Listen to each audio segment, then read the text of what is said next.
Sometimes cruising requires flexibility in ways that you never expect. Hi, I'm Nika Waters, and welcome to the Boat Galley Podcast. We're talking about the unexpected happenings that can maybe, sometimes, throw at least some kind of a crux into your cruising plans.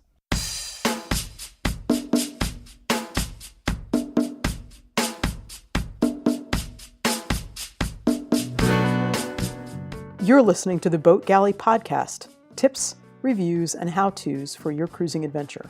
I'm Nika Waters, and this is Fit to Sail. This episode of the Boat Galley Podcast is sponsored by Infiniti, the most trusted name in woven vinyl flooring in the marine industry. Since 2008, Infiniti has offered boat owners premier flooring options proven to withstand even the most demanding environments. Each of their products is equipped with UV-stable fade resistance and antimicrobial technology, giving them both durability and style that can't be matched.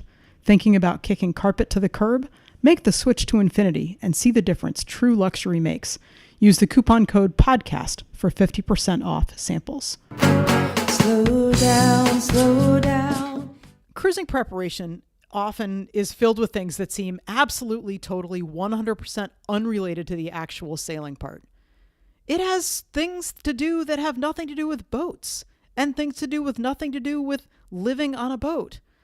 There are preparations you have to make that involve land life long before you actually get onto a boat.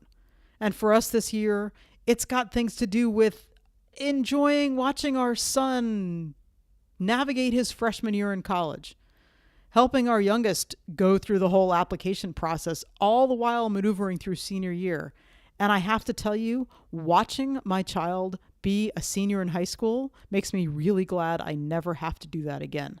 Wow. Talk about a lot of time and a lot of stress and a lot of effort. Well, I suppose there's some things to be said that are like that when you're talking about getting ready to go cruising. For us, it involves getting the house ready to sell. All the while we're working on the boat, because we're totally doing an interior refit. And did I mention the boat is 3 hours away from where we live? We're setting budgets. We're downsizing. We're talking about eating through all the food that we have in the freezer and the pantry and investigating where the best place is to rent a dumpster. All the while, we're working. We both have jobs. One of the things that's holding us as we get excited to go cruising is planning to drastically simplify. We're not going to have any cars, not going to have a house. It's just going to be us and the boat, maybe a few college bills to keep it interesting. And I suppose we'll probably wind up with a very small storage unit so that the kids can put some stuff that they might want once they're done with school. This plan changed completely mid-July. My aunt died very unexpectedly in her house in northern Vermont. This is a house that I've grown up in, that I've grown up coming to anyway. It abuts a larger family property on a lake in the northeast corner of Vermont. So far northeast, we joke, and it's actually not a joke, that the closest place to go grocery shopping is either Canada or New Hampshire. This thing is way up in the middle of nowhere. I think we one time figured out that the year-round population in the little town of Averill, Vermont is 7, and it might swell to 250 in the summer. This is not a booming metropolis, and it's a long way to get up there. The house up there is a 14-hour drive from where we live in central Virginia, and if we wind up being somewhere further south, it's going to be an even further drive away. Sue left this house, my Aunt Sue, left the house to my brother Zach and me. She was never married, had no kids, and the idea is that this house will remain in the family. It's got a long and complicated family history to it that involves generations and many different iterations of the house. But the bottom line is right now, it belongs to me and my brother. We did have some idea this was coming. Sue talked to each of us about it years ago because she wanted to make sure that we were okay with the responsibility. She wanted to talk to us about how much money she could leave us in her will to do some work on the house because she knew it was going to take some money and some time.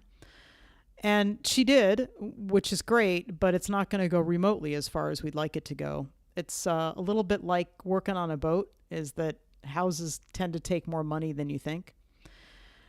And although she had talked to us about it, and we knew that we were in the will, having a paper understanding of what might happen sometime long in the future is really, really difficult and different than living the actual reality.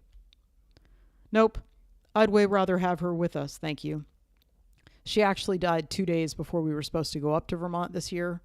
So our time up at the lake this year, which is normally filled with things like blueberry picking and listening to the loons call and trying to see who can count more rainbows and crayfish trapping on the rocks and laughing at the kids running around. We did all those things, and we also were over at the OPO. That house over there is called the OPO, the old post office, because once upon a time in its history, it was the post office for the little town. It was filled, our time up there was filled with things like ripping out the carpet, finding that there was a hardwood floor underneath that carpet, renting a dumpster, and getting rid of a lot of stuff in the house. We made lots of lists of projects that ran from both the practical, like finishing the exterior siding and what color should we paint the inside, and totally wild because, of course, there's some kids in the family. So the idea of a water slide going from the bedroom directly into the lake, yeah, that made it onto the project list. I don't think it's going to go high on the priority, but it's on the project list because why not? Honestly, when I got the word that Sue actually had left us the house, I was worried that Jeremy might say no. It's a house in the far northern reaches of Vermont, a house that's old and quirky, probably with a lot more deferred maintenance than we even can fathom even now. And a house that's really, really far away from where we're very likely to land when the sailing is done, whenever that may be. April's great in the summertime, but the first snowflakes start to fall in October generally and maybe finish up in the beginning of June. We like warm weather. But instead of being unenthusiastic, he's seeing it as a positive. He's seeing it as a home base for the kids and for us. This isn't a house we don't know. It's a house we're familiar with and have memories of spending lots of time there. It's a place that we can come to when we're taking a break from the boat. Maybe we'll get tired of being in the heat and need cold for a little while. Could be a place where we can hang our very, very limited but precious to us artwork. Heck, he even talked about wanting to try living there for a winter, which I'm going to just put that on the back burner for now. If he wants to talk about it more later, we can. Here's the thing, though. Talking about simplifying and getting rid of cars and getting rid of a house, that does something to the budget. Adding a house that nobody's living in, that's another conversation. And what it will do to our cruising budget has yet to be determined. We haven't figured out what that house line item, what the things like taxes and insurance and basic utilities add up to. Yeah, there's no mortgage on the property, but there's an awful lot of stuff that you have to pay for, even if you don't owe any money to a bank. We're sharing the house with my brother and his family, but the expenses, they're still there. And we're going to have to run the numbers and adjust accordingly. Cruising, though, it's all about being flexible, even when life throws you unexpected happenings. And I can promise you that this kind of an unexpected happening, it's not standard, and not everybody has this.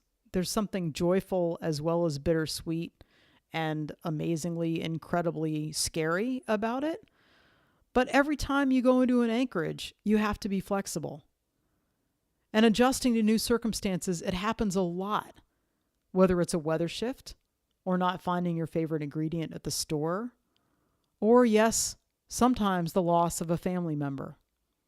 All we can do with it is adjust the sails and trim for whatever new course happens to be. I'll see you out there. Thanks for listening. If you like the show, please be sure to subscribe in your podcast app. Just search for the Boat Galley Podcast, and reviews are always appreciated. Until next time, then. Slow down, slow down.